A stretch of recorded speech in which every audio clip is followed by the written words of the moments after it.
Hello po mga katropa, welcome po sa Chef Angel Kitchen. Mainit ba ang panahon o naghahanap ka lang ng perfect na dessert para sa family? Well, today, gagawa tayo ng classic favorite with twist, ang creamy ice buko with red munggo beans.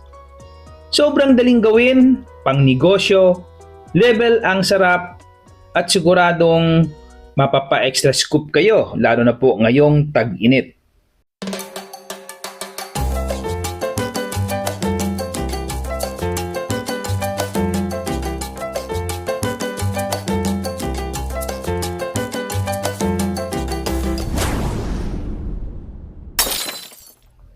Bago po tayo mag-start, ito po ang ating mga kailangan. Ito na po yung ating mga ingredients. Napakadali na po itong hanapin at baka po yung iba ay nasa kusina nyo na. 2 cups na coconut string, yung malambot na buko guys. Maganda po yung gamitin. 3 cups na coconut juice. Mas maganda po pag fresh po ang inyong gamitin.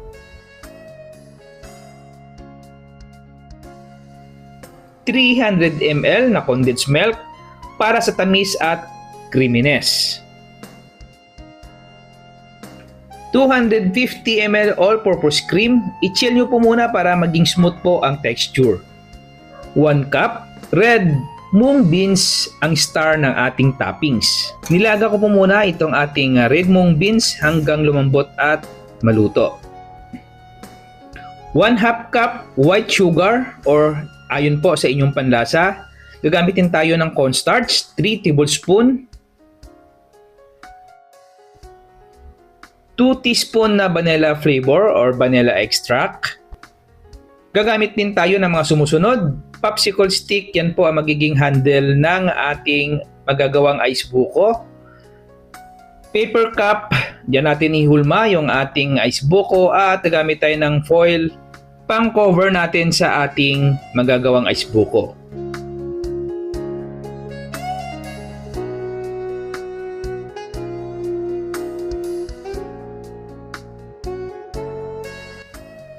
So first, gagawa po muna tayo ng slurry. Maglagay na po tayo ng 1 cup na sabaw ng buko. And then, ilagay na po natin yung ating cornstarch. Kailangan po, simulan po natin sa malamig. And then, haluin po natin habang nag-i-increase ang temperature ng ating sabaw.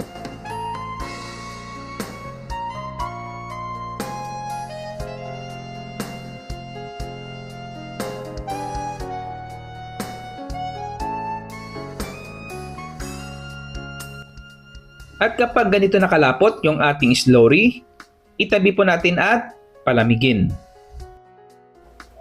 At sa isang mixing bowl, ilagay na po natin yung ating natitirang sabaw ng buko.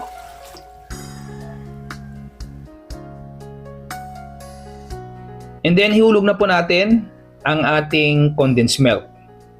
Pwede po kayo gumamit ng kahit anong brand ayon po sa inyong nakasanayan.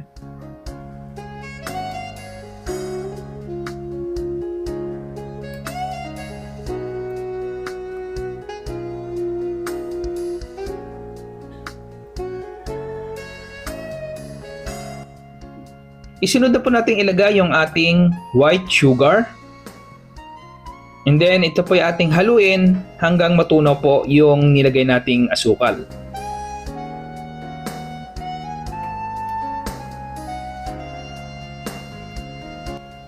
At kapag natunaw na po yung ating asukal, ilagay na rin din po natin yung ating all-purpose cream.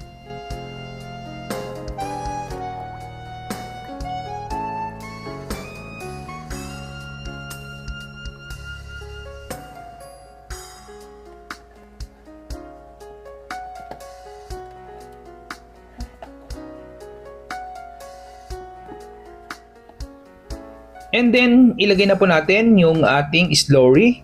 Ito po yung pinalamig natin kanina.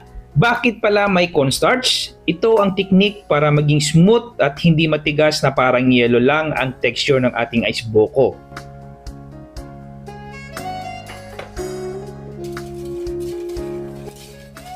Haluin natin ito ng mabuti at huwag po natin itong kalimutang tikman para makapag-adjust po tayo ng lasa.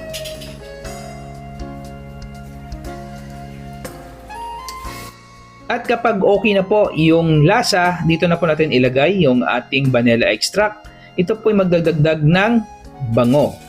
And then haluin po natin ito hanggang mag-combine po ang lahat ng mga ingredients na ating inilagay.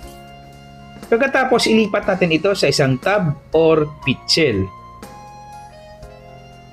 And then dito na po natin gagamitin yung ating plastic cup. Ito po ang gagamitin nating hulmahan or molde po ng ating ice buko. At ihanda na po natin yung ating coconut string at yung ating munggo beans. Sa ating plastic cup, maglagay lang po tayo ng about 1 tablespoon na red munggo beans. Depende po yan sa inyo kung gaano po karami ang gusto nyo pong ilagay as toppings. And then, maglagay po tayo ng kinayod na buko or yung ating coconut string. At ibuhos na po natin yung ating ginawang mixture po kanina. Nasa sa inyo po yan kung gaano po kalaki at karami yung inyong ice buko. Gupitin po natin yung ating foil ng pakwadrado at itakip po natin ito sa ating ginawang ice buko.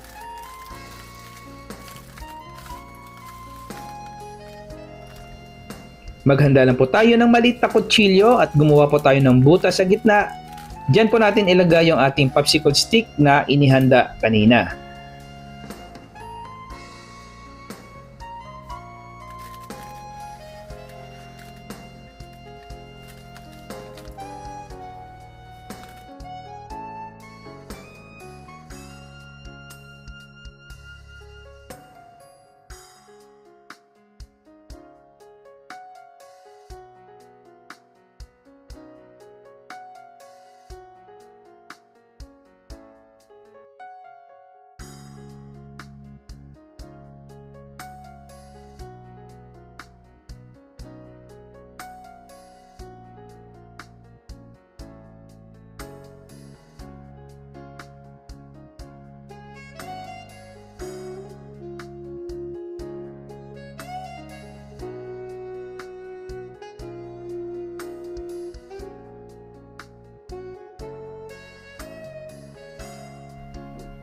Pag matapos na po natin ito i-prepare, ito po ay ating ilagay sa freezer 4 to 6 hours or pwede rin po overnight.